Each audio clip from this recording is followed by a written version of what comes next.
you could see yourself in my eyes, you'd see you shine, you shine. I know you'd never leave me behind. I am lost this time. Are we destined to burn, or will we last the night?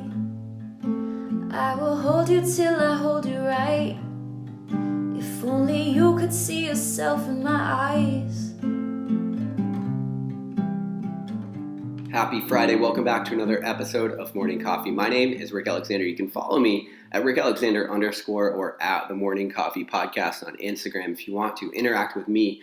That's the best way to do that. I also have a book called Burn Your Couch, which you can get on Amazon. And I have another book coming out in January called What It Means to Be Human. So as we get closer to that, I'll start talking about some of my dates. I'm going to tour. I'm going to talk about the book. I'm going to talk a lot about what it means to be human. Of course, anybody that's listened to this show knows I've been talking about that for quite a while.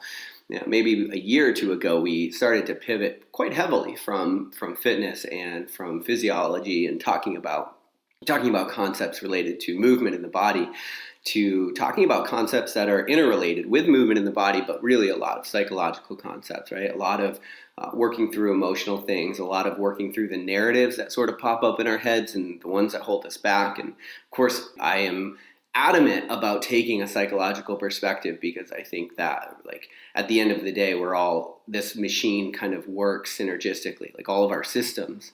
When I say this machine, I mean humans. We work synergistically, so all of our systems sort of run off of each other. So it's very hard to have one out of whack. And for the longest time, I tried to use my physiology to make up for, let's say, not working through the emotional shit that I had going on, or not working through just some of the psychological loose ends that I had in the back of my mind. It was like, I could bury myself in volume and that would work, right?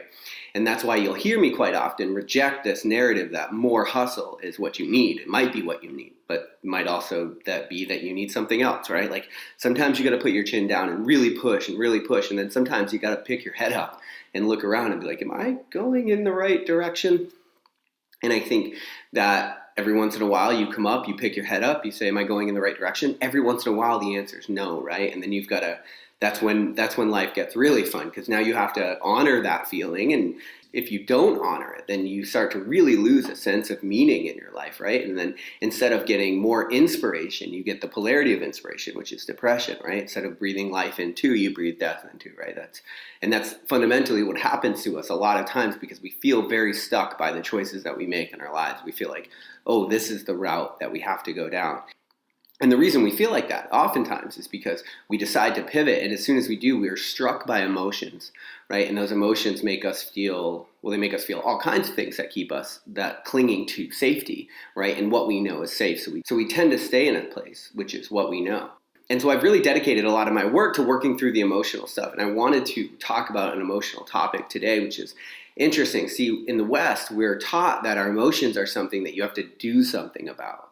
If you look around in the West, I think we have a really difficult time processing our emotions. I know for me in most of my life, like every breakup I went through, it was like, I just got to get on to the next one. I got to figure something out. Like, and you go out and you get drunk and you're literally like, you're taught that your emotions are something like, I got to address this, right? Or I got to do something so I don't address it. So it's like we basically, whenever we go through something that conjures up emotions in our lives, we basically have a few options. We can, one, pivot to something else, right? So we try to replace that emotion with something else, like some new pleasure, right? Some new joy.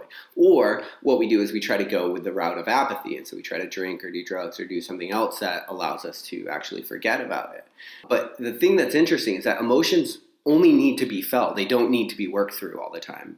As you start to look at cultures, like I look at Western culture quite a bit because I think we're the end product of our culture, and there's some things about the way that we're conducting the human experience that aren't working out for everybody right now. So you got to ask yourself, well, why that is? And I think a lot of times is you have to look at the narrative that is implied from the culture. And I think that the narrative that our culture implies is that emotions are something that have to be worked through, right? Or there's something that you ignore. But what we're never taught to do is just sit with them, right? We're never taught to just sit and feel them.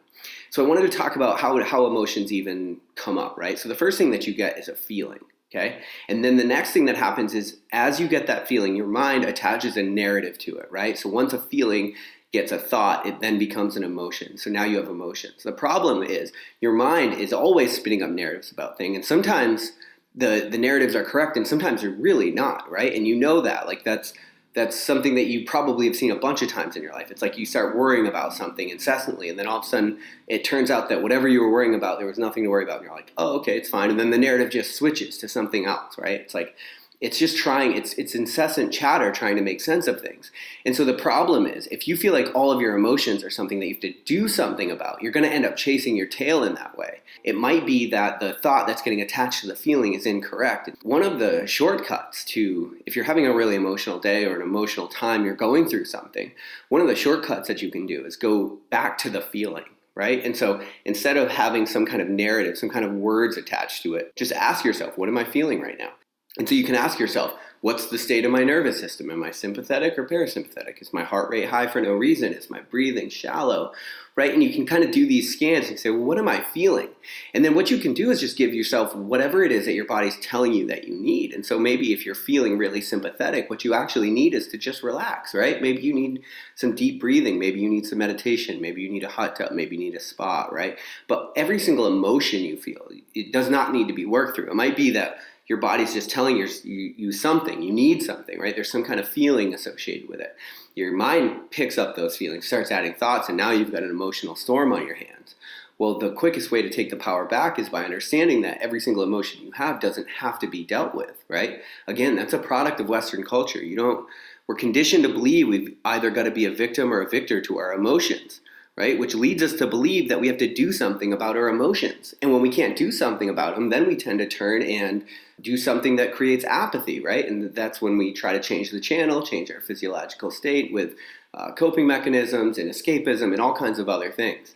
So what I'd love to do today really is just help you understand that emotions aren't necessarily something that you have to work through. Sometimes they just got to be felt, right? Sometimes the thought you attach to a feeling like heartache is really accurate, and it's just got to be felt, right? But you don't have to do something about it. It's just that you're human and you're going through a human experience. And so as you do, you're sensing the way through your environment in the way that humans do, and that causes emotional pain. And then you can actually just feel that, you can accept it, you can treat the feeling associated with it, give your body something, and then you free yourself up to actually move on. Because what happens is if you go through these experiences where you have emotions and you don't feel them, and because you don't know how to work through them, you try to change the channel, well then what happens is those become repressed, and then they either get pushed into a shadow, so they'll come up in a behavior later on, which you won't know anything about. Or what's going to happen is you're going to spend the rest of your life sort of living smaller as you avoid all kinds of scenarios where that emotion could come up. And so I thought that this would be a really good episode to talk about on Friday, because on Friday you're kind of put in this position where it's like, for most people, the work week is done, and now you have all these kind of feelings, and eventually they're going to have some thoughts attached to them, and at that point they're going to become emotions. And so perhaps you're going to feel like maybe you're going to want to go get drunk or something like that in order to bury some of these emotions. Now, one of the things that I want to point out is most of the time you don't actually know that that's why it's happening.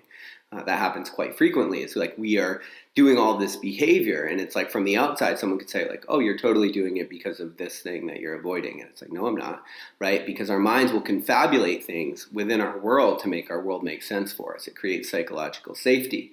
And so just understand that you don't have to do something about every single emotion you have. But the question for you on a Friday is, how am I feeling? What does my body need? Because so one of the things that could happen is you might be feeling really run down, and then your thoughts might get it, right? And then it's like now you're emotional because work is running you down, and you're also realizing like, oh, I don't have as much meaning as I wish I did at work. And it's going to start attaching to all these different narratives, right? And now you're you're chasing emotions. That's going to be a really hard thing for you to do. Instead, be like, what's my body needing? Maybe you just need a massage, right? Maybe you just need acupuncture. Maybe you just need a hot tub or an active recovery day. Like, who knows whatever it is that you're needing. But I can tell you, if you treat what your body needs instead of whatever emotion feels like it's popping up, you'll often find that it was something that never had to be dealt with in the first place. It was sort of simply a byproduct of you sensing your way through this human experience. So ask yourself, how are you feeling? And then what does your body actually need you to do? It's a far more beneficial thing to do than trying to do something about every single emotion you have, because you'll end up chasing your tail forever. And even if you do nail down the right emotion, right, because maybe you do know exactly what's going on with you emotionally, it still doesn't mean that something has to be done about it. It still might be the kind of thing where you actually just have to wait it out, and it will in itself go away. But Anyway, kind of an interesting thing is we don't really take a lot of time in our lives to think about the way that emotions show up in them.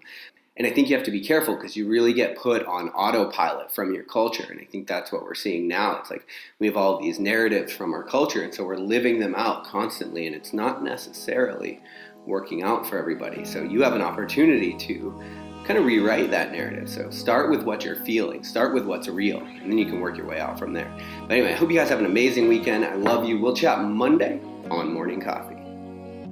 I don't know how to speak.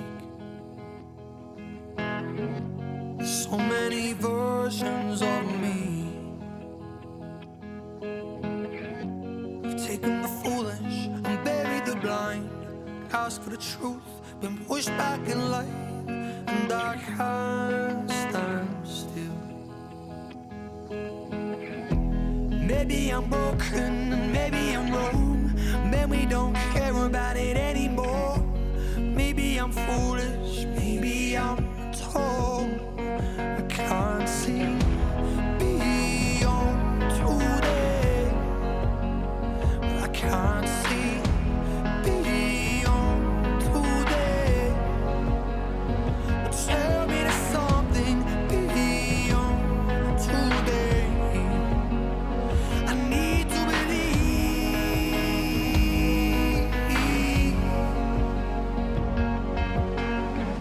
I try to give back, give up. And I'm losing forgiveness for what I've done.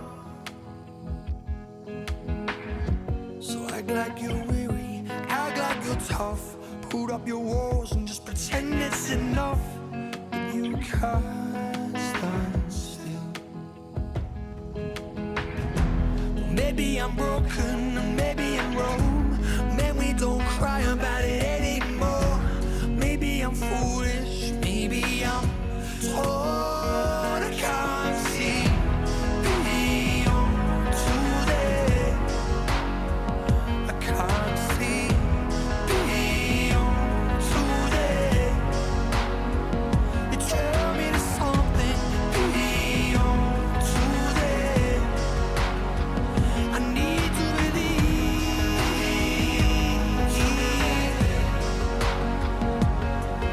Yeah. And if the devil wants to hold me down, she'll leave without my blackened soul. And I won't be holding on, and nobody will hold me down. Redemption's for the lost, you said. And you told me you lied. Oh, I need to know if tomorrow comes with new light. 'Cause I can't see beyond today. I can't see beyond today. Tell me the song